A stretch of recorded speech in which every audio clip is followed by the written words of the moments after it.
Welcome everybody to this afternoon session, The Power of the Word. My name is Roberta Uno. I'm the Director of Arts in a Changing America at the California Institute of the Arts. We also have a satellite here in New York City. And I am so pleased to have co-planned and co-curated, collaborated with this wonderful place, the Armory. So I want to thank Rebecca Robertson and Avery Willis Hoffman and her incredible team for all the work they've done, and also Damien Wetzel of the Aspen Institute. Just extraordinary thinkers and collaborators, so thank you. So today we have a short session. These are all such incredibly, amazingly power-packed, but short sessions. So we want to get started. We have a collection of people who, none of them, I believe, were around in 1968, as opposed to the tremendously stimulating panel we had with Jack Chen, hearing about people's experiences, where they were, what they were doing in '68, the kind of activism and art making that was going on. And so I'm just really curious, how many in the audience were actually, no, I mean, how many people remember 1968 because we lived through it? Right, and how many were not around in 1968 and have maybe were not even thought of? So this is great. This is exactly the kind of audience we wanted to have, that kind of shared perspective of past and present and future. I want to quickly introduce Ahimsa Timoteo Bodhrán, a wonderful poet and organizer. My dear friend, Kamilah Forbes, who's the artistic director, I'm going to say, executive producer at the Apollo Theater, poet and novelist and performer, thúy, and Ebony Noelle Golden, just a tremendous playwright and performer and director. So we're going to kick off with questions for the group, which is really, seeing as you were not around in 1968, how did 1968 impact you, impact your artistic work? And then also, because this is about the word, why the word? Why words? So, thúy, can you start us? I wasn't born in 1968. I was born in 1972. And by 1973, the U.S. had wound down the war in Vietnam and was out by 75, of course. 68 is important to me because it impacted the country that I was born into. I was born into the war in Vietnam. It impacted the country that I came to, which is the United States, because I was a boat child. I was a refugee of that war. So in a sense, when I think about 68, I think it's part of what set the groundwork for the United States inheriting me. I'm an American that has been inherited by American involvement in other places. And the work that I do is about unpacking that history in order to find how I got here to this land and where the hell I am. I work with words. I work in English because English is not my first language. So the way that I work in English and what I do with English, in many ways, is to tease out and embed some of the tonalities of Vietnamese and some of the tonalities of what I see are resonances between the violence that occurred in Vietnam and the different layers of violence that are embedded in this country. So the current of the history of this country, which carried the U.S. as a force to Vietnam, and also the countercurrent that carried people like me to the U.S. So we are inheriting refugees from all over the world because of our exercise of power all over the world. And I see myself in my work and my work with words as being related to that, that the words are really about, it's not just the language of English, it's what the words hold. It's what the words have to hold and have to be made to hold. And one of those things is the recognition of other realities, realities that are deeply intertwined with this country. So that's 68 in Y words, yeah. I just want to follow up really quickly because you write in different forms. You write in poetry, you've written for the theater, solo performance, and also the novel as a form. And then you put your body into it also as in performance. So can you speak to why you've chosen those different genres? Yeah. So I work in different forms because I think that the work demands different forms. And I feel like I was drawn to performance because I wanted to see if I could be my father. I wanted to try to embody my father in a room in front of people who did not know him, and in a sense force them to recognize his humanity in his silences, in his body, as embodied, re-embodied by my body. So I work in solo performance, which means that I'm using one body to summon and suggest the reality of many bodies. I want to crowd the stage as I want to crowd the page with the reality of other bodies beside mine and in relation to mine. I work in different forms because there are so many ways the form chooses me. So right now, most recently, I created an art installation. I'd never worked in this form before, but I wanted to breathe into two moments of American violence. One is the killing of Emmett Till in 1955, and the other is the murder of 504 Vietnamese villagers in the village of My Lai in 1968. And the pivot point between these two is a quote from William Calley, one of the perpetrators of the My Lai massacre, who said, "I didn't go to Vietnam to kill human beings. I went there to kill communism. I looked at communism the way a Southerner looks at a Negro, supposedly. It's evil, it's bad," right? And when I found this quote, I thought, right, this is a way of seeing or not seeing, a way of being that does not allow recognition of other beings. And this current of history, which carries a current of violence, is what I'm interested in tracing. So, and I could only do it in the form of the installation, though I'm exploring it in the novel in a different way. So, yeah. Thank you. I want to move on to Kamilah. And, you know, Kamilah, you're coming from a completely different practice as just such a brilliant theater director and producer and someone who's kind of worked in that interdisciplinary space between spoken word, hip hop, theater. So talk to us about 1968. Sure. Well, you know, 68, as clearly you guys have been in discussion today, was such a pivotal year, particularly in the African-American community, but really more so in our country. And I'll start particularly around, and we're up against now the 50th year anniversary of the assassination of Dr. King. So one of the works that I worked closely with as a director and dramaturg was developing, alongside Katori Hall, The Mountaintop, her play The Mountaintop, which explores the last 24 hours of Dr. King's life in sort of a fictitious reimagining.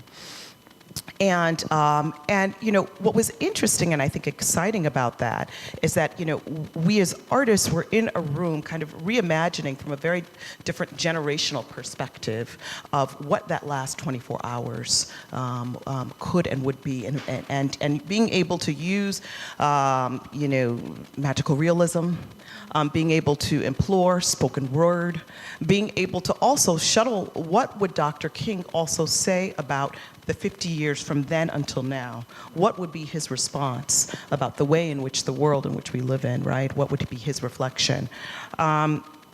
Do you know, and then even fast forward, working alongside playwright, I've directed several productions regionally of the work of Dominique Morisseau's Detroit 67.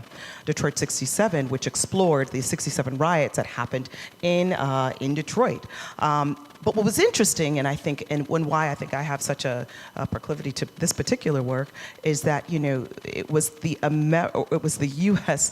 federal government occupation that killed civilian rioters or really dissenters, right? Innocent civilians during those riots. And how do we parallel that to ultimately what is happening now in the age of Mike Brown and Trayvon Martin? And so that was a lens in which, as a director, that I looked to explore the work, right, of Detroit 67. In my work at the Apollo, 1968 was also the year in which James Brown, post the assassination of Dr. King, Say It Loud, I'm Black and I'm Proud, and which that single kind of ignited a country, right? Ignited a people, but also ignited the sense of identity and reclamation. We're looking to explore the 50th year anniversary of that song through, again, a contemporary reimagining as a start of our 1819 season. So I see all of these kind of intersections, right, happening. And also, you know, you think about 68, and I think about, you know, the Black Arts Movement. I think about The Last Poets, which several years after, but I think about that kind of resurgence and how does spoken word still resurface. And spoken word is a big proponent in the work that I do. Funny story, in the Mountaintop, there is and for those of you who might be familiar with the work, there was a piece that Katori wanted to write, which was all about images. It was all about images flashing from 1968, 78, and 98, right, taking us all up until today. And as a playwright, she wrote it to be this, you know, visual media, fantastical projection design, right? But at the time, in our first production, we had no budget for that. But she wrote it in a way, again, in her contemporary voice, being influenced by hip hop, being influenced by spoken word, that became a spoken word poem. So as we continue to workshop, I continue to push her, go for the poetry, go for the poetry. Let's actually strip away all the technology and just let it live in poetic form, because there was such power in not just seeing the image and putting my own interpretation on it, but being able to hear audibly, orally, the language and what happens, and the power of spoken word poetry when brought to life. Prior to coming to the Apollo, I was the artistic director of the Hip Hop Theater Festival, again with intersection of spoken word poetry. You know, there was always part of the aesthetic, I think, of spoken word is the idea of socio-political unrest, and what is it that I'm commenting on? How can I reflect the world back through my own lens? Which is something that I think is extremely, it's exciting, it's not only provocative, but I also, you know, in the true sense of art, the power to transform, you know, and I believe lies squarely in that form. I have a follow-up for you, Kamilah, because I'm so interested that you've also worked in popular media with Def Poetry Jam. And history often is erased, right? And people, new generations don't know about things that have happened. You know, when you mention My Lai, thúy, or you know, the Tet Offensive, when you mention certain markers that are kind of almost you know, a given, but then the deeper layers, like imagining that last day of King. But I'm curious about, in terms of the word, the form, the popular, you know, using spoken word, how you have kind of advanced our exploration of history and contemporary issues through spoken word with more popular or mass audiences. So, yeah, I think that Def Poetry really was able to kind of highlight it in a very popular form. It was a series on HBO, but definitely still in the fringes of popular culture. But I think that that was an opportunity, I think, for not only spoken word to come to the center, but, you know, we would, a part of the strategy, one of the strategies of Def Poetry was how do we engage popular music artists to engage in an opportunity that they're not necessarily able to do, whether it's with their labels or whether it's with on tour, but let's strip away the track. Let's just listen to the lyrics. Let's just listen to the poetics of the lyrics. So I think there was, you know, alongside these brilliant poets, alongside these iconic poets, whether it was a Sonia Sanchez, you know, or a Haki, alongside a Lemon, you know, we would have a Jill Scott, or John Legend, you know, or DMX even, share their work or their poetic exploration in a very kind of popular form, which was, yeah, it was interesting. Yeah, it was exciting. Ebony, I feel like everything I know of you is grounded in history, to the point of being grounded so far back it's to the ancestors and making that present. So, I'd love to hear you share about 1968 informing your practice and what you're doing. Hey, everybody. So 1968 for me is really present because my family keeps a lot of photo journals. And so I have pictures upon pictures of my mom and her 4 sisters fluffing out their afros and getting ready to go out partying on the weekend, which in terms of 1968, the Black Power movement, the Black Love movement, the Black is Beautiful movement, to me is really significant in terms of an aesthetic, a visual aesthetic of cool, a visual aesthetic that really embodies almost like a superhero stance, dressing that part and being able to perform that on the streets of Houston, Texas, Dallas, Texas, Fort Worth, Texas, where my people are from, rural Louisiana, to be able to take all of that and perform that as an act of resilience and an act of resistance, to me is really significant. And having those journals and having those diaries of what they wore and what was happening at that time period is really significant. And lifting that up in terms of remembering, and recentering those aesthetics in my work is very important. How they talked, what they talked about, and really making the everyday accessible as an aesthetic practice is at first it's just who I am. It's not some deep exploration. It's just where I come from. But it also makes the work that I'm doing in terms of multi-genre poetry and street theater and choreography even more relevant if I'm asking us to remember what our parents did, and in some cases what our grandparents did. And I do think, as an act of resilience and an act of resistance, it is a political statement to not just say Black is beautiful, but to perform Black being beautiful. And how that then translated to what I have read about and what I understand as a political, as a part of a significant political shift, an aesthetic politics that for me is where I live. Is where I live, at the intersection of aesthetics and and politics and performance.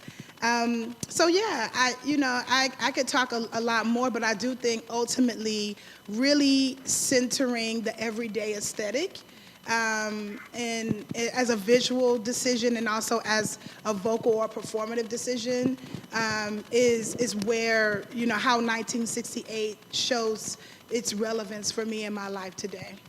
And we're going to have a chance to see a short excerpt from a current work of yours right after this. So yes. I'm going to just turn to Ahimsa and ask you to reflect on how history, and 68 in particular, impacts your work. Nyawa. Can everyone hear me okay? Yeah. Great. It's good to be here in Lenape territory. Nyawa. So I brought notes because that's going to help me go through a lot of things really quickly. Okay, so I love y'all. So I am a multimedia artist, activist, organizer, critic, and educator, and these strands really inform each other in my work. Coming up in women of color, queer trans people of color, and indigenous circles, particularly that were artistic, activist, critical, educational space of color on the East and West Coast, particularly New York, LA, the Bay Area.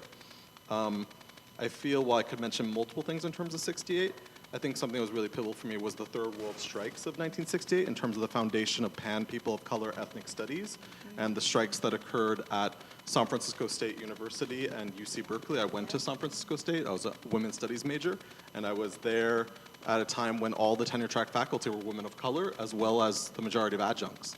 So to have a space where you can do intersectional Pan women of color studies in a transnational frame, that maybe wasn't everyone's women's studies experience. So that really informs and what it means to be trained through your scholarly training while also coming up as an activist, while also coming up as an artist and as an educator. Ethnic studies and the foundation of ethnic studies in that Pan people of color way I feel it's just been really pivotal in so many different ways.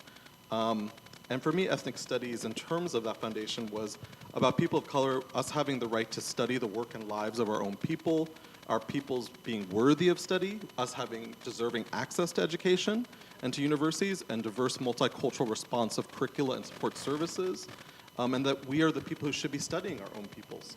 And so I feel like that informs my art, it informs my activism, informs it, just like the activism informs that as well, or the art.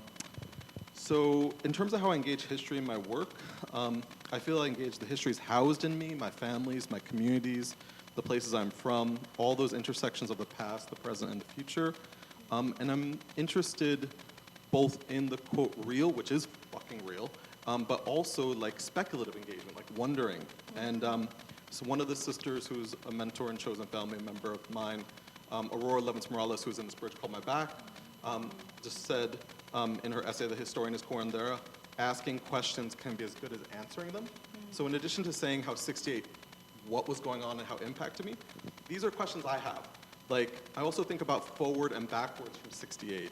So I'm thinking about, like, the Stonewall Rebellion was in 1969. So what was, like, Sylvia Rivera and Marsha P. Johnson doing in 68? And what was going on in the bar in terms of police harassment of queer trans people of color and women of color at that time? I'm also thinking of my collaborator, Rosie Simas from my tribal community, and her dance performance recently at Abrams Arts Center, We Wait in the Darkness, which is around the Kinzua Dam being built and the flooding of her tribal territory, and different ancestors of her having to relocate because of that. And like, what was then happening if the dam was being built from 60 to 65? What are the communities that have now been displaced having to live in a new part of the larger territory that is our home territory? Yeah. How are they surviving and mourning and dealing with that and looking at this dam and destruction? And then also looking also in terms of Haudenosaunee history, the reclaiming of Ganyonge, the occupation of Ganyonge and reclamation of our territory in that way. Also thinking about Palestine and the Arab world in terms of the 1967 Six-Day War, like, and how that impacted not only Arabs in the region, but also Arab Americans. Or I went to Brooklyn College, and there were so many of the white professors were nostalgic for prior to open admissions, and open admissions in New York City, in CUNY, City University of New York, was in 1969. So what were the movements that led to 1969 in terms of open admissions occurring? And then I just want to know, like, in general, like, what were Indigenous women and queer women of color doing in 68? Like, all these people who I read and who are mentors of mine, what were they doing? Who were they loving? What communities? Or what was going on at the United Nations in terms of Native nations from around the world? And then in our own family, so just sort of engage that. And then I could talk more about language, but I want to save time, and so I could answer if you have follow-up. You know, it's kind of overused, the word intersectional, but I was going to say he's the most intersectional person I know. That was deeply intersectional. Yes. So we're going to see some of your work. So I want to turn to, and you just talked a little bit about the work with Rosie. So I want to turn to thúy and Kamilah and ask about the work that you're doing now that's going to be, you know, manifest in the future. If you can talk about some of the work that you're most excited about, and how you're bringing this legacy forward. Around 68. Well, like I mentioned, you know, this one of our opening for the season next year, this idea of Say It Loud. I'm really excited as we started to kind of land on this idea of, you know, exploring or revisiting, say, James Brown, Say It Loud, I'm Black and I'm Proud. Now, even just this weekend with the whole fervor around Black Panther and Afrofuturism really propelling and giving us a bed for reclamation of identity and stepping into identity in a new and powerful and muscular way, right? And so that's just exciting. It's exciting to me because I think that, you know, there's always parallels, I think, between time as whether we shuttle back or shuttle forward. And now I think is a time, particularly around, well, what does Black identity mean now? You know, Afrofuturism right now is not a mistake. That movement is so powerful because there's a need to project our identity to the future in order to really understand the place and the ground in which we stand today. So that's something that's exciting. thúy? So I'm going to be taking this show to Queens. It's a group show, and it'll be up in Queens at the Flushing Town Hall, January, February, March of next year. And so we're developing programming to support the show. And one of the things that I'm interested in is the fact that the Flushing Town Hall at one time was the town jail. And that also in 1865, Frederick Douglass came and gave a speech there to benefit African-American soldiers who were fighting in the Civil War. And I'm interested, as you know, Roberta, in issues of mass incarceration and larger questions of freedom. And when I developed this installation piece, one of the things that I felt I needed to do was get those Vietnamese people off the ground. Because in the My Lai massacre, the images that you see are of the line of bodies along the road. And every time you see those images, that's what you see, is you see Vietnamese people piled up on the ground. So part of the idea of turning the Mississippi River from, north to south and turning it so that it ran from west to east was to flow the river from one country into a ravine in another and get some of those people off the ground. And the deep inspiration for it, too, is Michael Brown's body being on the ground forever and ever. And do you know what I mean? So I'm interested in teasing out some of the ways in which the past is constantly sounding and resounding in our present and demands that we find a way to contend with what it is saying to us. So I don't know what that means for taking this work, as part of this group show with, to a larger audience in Queens, but I'm psyched to find out. And part of what I'm psyched to find out is if people will recognize that part of inheriting folks like me is that we will rewrite your history. We demand it.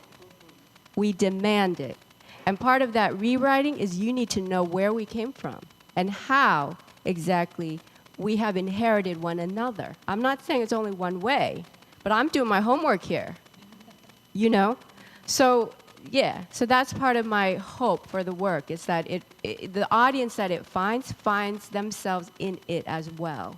And that the notion of Americanness or citizenship or liberation or humanness or beingness can broaden and expand to ways that are truly sustainable for all of us on this planet.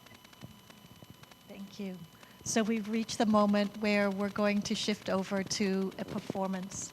And kind of the way these short sessions were conceptualized by the Armory was to provide kind of a kicking off point for conversations that we welcome you to have in the hallway. Everybody will be around afterwards, and we really want the dialogue to continue. So I'm going to turn it over to Ebony to set up her scene. Thank you. Please join me in thanking everybody.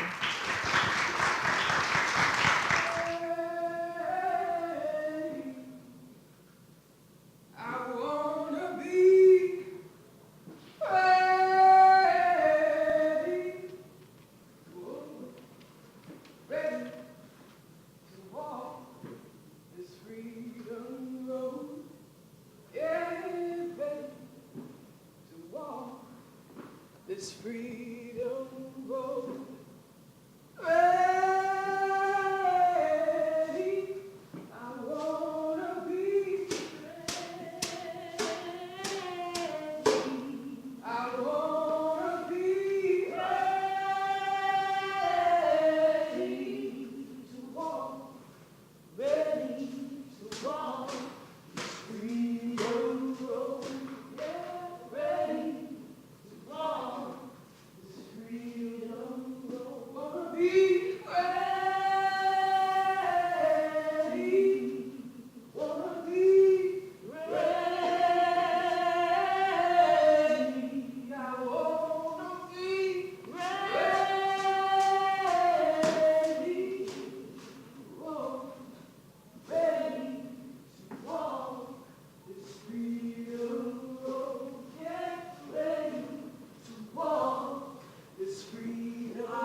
We believe in the repetition of things, believe in chant, believe in trance, believe in ancestral guardian angel embodiment, possession, some would say, believe in sitting, walking meditation, believe in the repetition of ritual, the washing of hands in white light, preparing the road, walking the road, steadying the road. This walk is in our bones. We believe in the power of things, toiling, alchemy, the brutality of beauty found in collapsed time. We've been here before. Our communities, our families, our spirits come back to find Harriet's way. She told us we were free and we forgot her way. She told us we were free and we forgot her way. She here again, fire up in her bones, telling us we free, sunshine turning earth, something ancient and new. We free, reawakening bone and breath. She say, live north or die here. She say, live north or die here. She say, live north or die here. We free, we free, we free, we free, we free, we free.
Y'all can sing. They not gonna bite you. You can sing.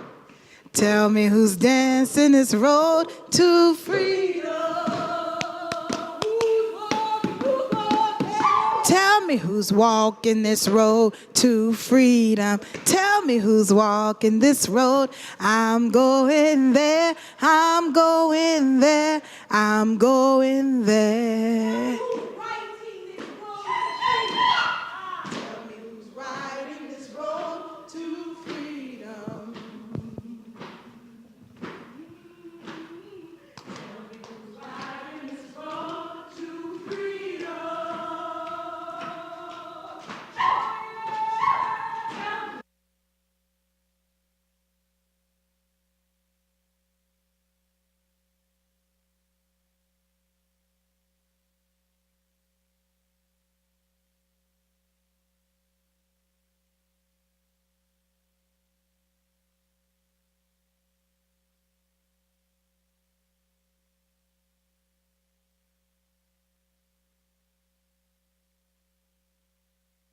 For 125th Street and Freedom, that was a site-specific work that traveled across 125th Street in Harlem.